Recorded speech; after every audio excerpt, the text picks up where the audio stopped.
খেজুরের মধ্যে এমন একটা খেজুর আছে আমরা অনেকেই জানি না, যেই খেজুরটার নাম আজওয়া। সব আজওয়ার কথা নবীজি বলেননি।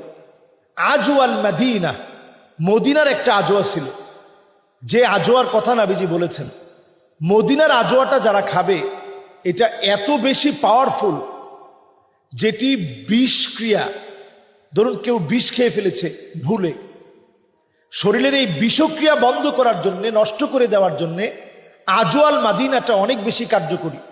আপনি দেখবেন যেই খেজুরটার মধ্যে দাগ দাগ দাগ দাগ দাগ কাটা থাকে, এরকম দাগ কাটা যে আজওয়া খেজুর, এটা যদি 60টা আপনি দিনে খেতে পারেন, মাত্র 60টা খেজুর যদি দিনে আপনি খেতে পারেন, এই আজওয়াল মাদিনা, এই মদিনার আজওয়া নামক খেজুরটাই আপনার আমার সকলের জন্য শরীরের বিষগুলাকে ধ্বংস করে দেওয়ার জন্য এটা কার্যকারী একটা ঔষধ হবে।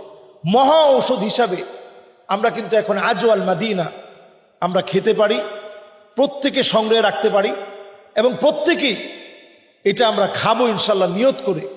যাদের সন্তান হয় না, খেয়ে দেখেন। শরীরে বিভিন্ন ধরনের রোগ বেঁধে গেছে, খেয়ে দেখেন। বিভিন্নভাবে জাদু করা হয়েছে আপনার উপরে, আপনিও এটা খেতে পারেন।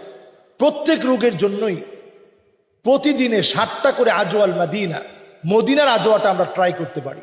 আল্লাহ তাআলা আমাদেরকে তৌফিক দান করুন।